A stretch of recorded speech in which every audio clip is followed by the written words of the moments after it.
O'rtoqlar, bu labochamiz o'zgacha bir ajoyib bo'lib chiqqanda, konditsionerlari bilan do'stlar, nima deyapti? Polni full injektor qilib yig'ib berganmiz. Mashina haydagandan keyin shunaqasidan haydasanglar, ular qaranglar do'stlar, elektronik tablolari bilan, monitorlar bilan, barlar nima deyapti?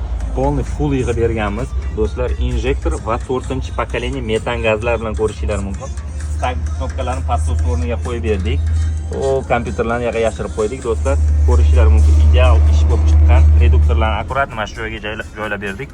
Kompressorlari yangi bo'ladi. Korobkadan shunday ochib bosamiz do'stlar. Kompressorlari mashinamizni bitta o't oltirsam nima deysizlar do'stlar? Buni qaranglar. Bittada yuradi. Gazga o'tishini qaranglar, eshitib turinglar. Chaqqaytib gazga o'tdi. Mana qaranglar knopkasi. Tas gazda turibdi mashinamiz. Konditsionerlarni ham bitta qo'shib ko'rsataman. Qarab turinglar.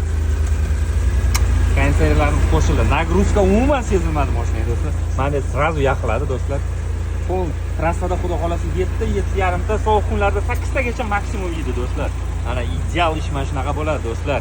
Kimga shunaqa ideal xizmatlarimiz kerak bo'lsa, konditsioner, injektor, labo, Damaska 4-pokoleniya metan gazlari bilan do'stlar, sovuq kunlarda qiynalgan aka-ukalarimiz Proyekt Damasga murojaat qilsanglar do'stlar, ishinglarni chiroyli va sifati bilan qilib beramiz. 1 yil kafolati bilan qani ketdi.